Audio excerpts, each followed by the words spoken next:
Hi hello friends, welcome to my channel. ನಾವಿವತ್ತು ಹೇಗೆ ಶಾವಿಗೆ ಪಾಯಸ ಮಾಡೋದು ಅನ್ನೋದನ್ನು ನೋಡೋಣ ಬನ್ನಿ. ಸ್ವಲ್ಪ ಆದರೆ ಒಂದು 4 ಇಂಗ್ರೀಡಿಯೆಂಟ್ಸಲ್ಲಿ ಹೇಗೆ ಇಷ್ಟು ಚೆನ್ನಾಗಿರುವಂತಹ ಹಾಲು ಪಾಯಸ ಮಾಡೋದು ಅನ್ನೋದನ್ನು ನಾನು ಹೇಳ್ಕೊಡ್ತೀನಿ ಬನ್ನಿ. ಅದಕ್ಕೆ 1 ಕಪ್ ಬೆಲ್ಲ, 1 ಕಪ್ ಶಾವಿಗೆ, ಒಂದು ಸ್ವಲ್ಪ ಗೋಡಂಬಿ ದ್ರಾಕ್ಷಿ, ಒಂದು ಅರ್ಧ ಕಾಯಿ ತುರಿ ತೊಗೊಳ್ಳೋಣ. ನೋಡಿ, ಈಗ ಅದೇ ಶಾವಿಗೆನ ತೊಗೊಂಡು ಅದಕ್ಕೆ ಒಂದು ಬಾಣಲಿಗೆ ಎಣ್ಣೆ ಹಾಕಿ ಶಾವಿಗೆನ ಫ್ರೈ ಮಾಡ್ಕೊಳ್ಳೋಣ.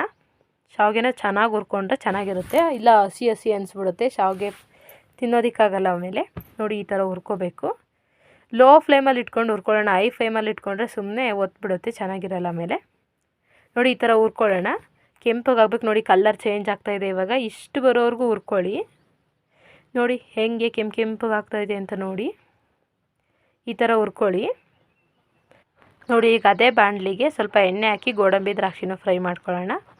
ಗೋಡಂಬಿ ಮತ್ತು ದ್ರಾಕ್ಷಿ ಸ್ವಲ್ಪ ದಪ್ಪ ಆಗುತ್ತೆ. ದ್ರಾಕ್ಷಿ ಒಂದು ಸ್ವಲ್ಪ ಸೈಜ್ ಚೇಂಜ್ ಆಗೋವರೆಗೂ ಹುರ್ಕೊಳ್ಳಿ. ಸ್ವಲ್ಪ ವೈಟ್ ಕಲರ್ ಆಗುತ್ತೆ ಅದು, ಆ ಥರ ಹುರ್ಕೊಳ್ಳಿ, ಚೆನ್ನಾಗಿರುತ್ತೆ.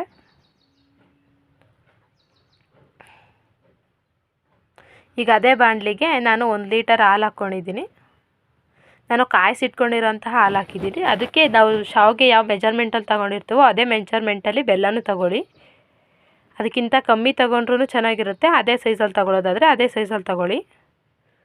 ಈಗ ಅದನ್ನು ಕರ್ಗೋಕೆ ಬಿಡಬೇಕು. ಬೆಲ್ಲನ ಸ್ವಲ್ಪ ಕರ್ಗೋವರೆಗೂ ಕಾಯಿಸಿ.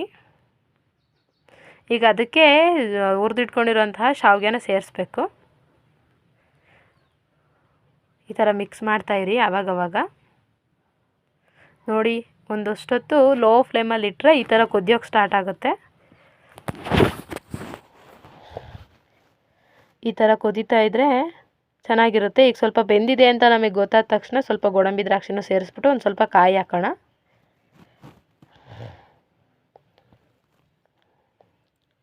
ಕಾಯಿ ತುರಿ ಹಾಕೊಂಡೋದ್ಮೇಲೆ ಫುಲ್ ಎಲ್ಲ ಒಂದು ಸಲ ಮಿಕ್ಸ್ ಮಾಡಿ ಮತ್ತೆ ಕುದಿಯೋಕೆ ಇಡೋಣ.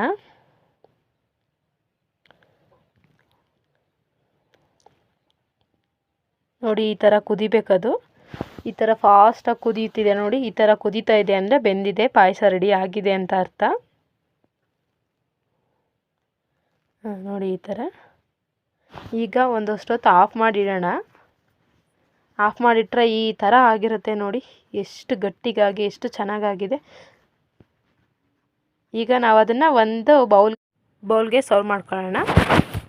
ಟೇಸ್ಟ್ ಅಂತೂ ತುಂಬಾ ಚೆನ್ನಾಗಿತ್ತು. ನೀವು ಒಂದು ಸಲ ಟ್ರೈ ಮಾಡಿ ಹೇಗಿತ್ತು ಟೇಸ್ಟ್ ಅಂತ ಕಮೆಂಟ್ ಮಾಡಿ. Thank you.